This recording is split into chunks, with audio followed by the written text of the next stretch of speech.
بسم اللہ الرحمن الرحیم۔ السلام علیکم ورحمۃ اللہ وبرکاتہ۔ تذکر الحدیث کے سلسلے میں معارف الحدیث کتاب الرقاق کی حدیث نمبر 49 کے ساتھ عارف الوی حاضر خدمت ہے۔ آج کی حدیث کا عنوان ہے سب سے زیادہ قابل رشک بندہ۔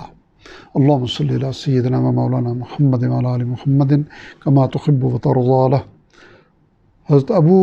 امامہ رضی اللہ تعالیٰ عنہ سے روایت ہے کہ رسول اللہ صلی اللہ علیہ وسلم نے فرمایا کہ میرے دوستوں میں بہت زیادہ قابل رشک میرے نزدیک وہ مومن ہے جو سبک بار یعنی دنیا کے ساز و سامان اور مال و عیال کے لحاظ سے بہت ہلکا پھلکا ہو، نماز میں اس کا بڑا حصہ ہو اور اپنے رب کی عبادت خوبی کے ساتھ اور صفت احسان کے ساتھ کرتا ہو اور اس کی اطاعت و فرما برداری اس کا شعار ہو، اور یہ سب کچھ اخفاء کے ساتھ اور خلوت میں کرتا ہو، اور وہ چھپا ہوا اور گمنامی کی حالت میں ہو، اور اس کی طرف انگلیوں سے اشارے نہ کیے جاتے ہوں، اور اس کی روزی بھی بقدر کفاف ہو، اور وہ اس پر صابر و قانع ہو۔ پھر رسول اللہ صلی اللہ علیہ وسلم نے اپنے ہاتھ سے چٹکی بجائی جیسے کسی چیز کے ہو جانے پر اظہار تعجب یا اظہار حیرت کے لیے چٹکی بجاتے ہیں، اور فرمایا جلدی آ گئی اس کو موت اور اس پر رونے والیاں بھی کم ہیں، اس کا ترکہ بھی بہت تھوڑا سا ہے۔ اس حدیث کو معارف الحدیث نے مسند احمد، جامع ترمذی اور سنن ابن ماجہ کے حوالے سے نقل کیا ہے۔ تشریح میں فرماتے ہیں رسول اللہ صلی اللہ علیہ وسلم کے ارشاد کا مطلب یہ ہے کہ اگرچہ میرے دوستوں اور اللہ کے مقبول بندوں کے الوان و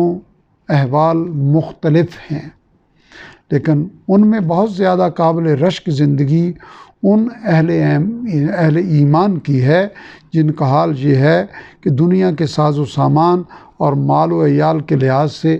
وہ بہت ہلکے، مگر نماز اور عبادات میں ان کو خاص حصہ، اور اس کے باوجود ایسے نامعروف اور گمنام کہ آتے جاتے کوئی ان کی طرف انگلی اٹھا کے نہیں کہتا کہ یہ فلاں بزرگ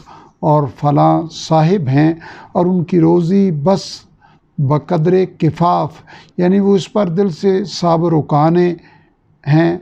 جب موت کا وقت آیا تو ایک دم رخصت، نہ پیچھے زیادہ مال و دولت، نہ جائیداد و مکانات اور باغات کی تقسیم کے جھگڑے،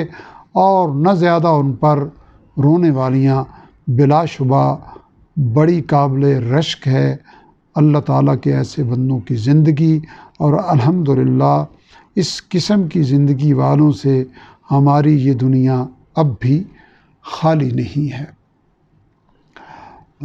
تشریح الحمدللہ لحاظ سے جامع ہے، تو اس میں ایک آدھ جملہ عرض کرنا چاہوں گا کہ اس حدیث کی روشنی میں اسباب و وسائل کی کمی رکھنے والے اہل ایمان کے لیے تسلی ہے کہ اگر وہ اس کو اللہ تعالیٰ کا فیصلہ مان کے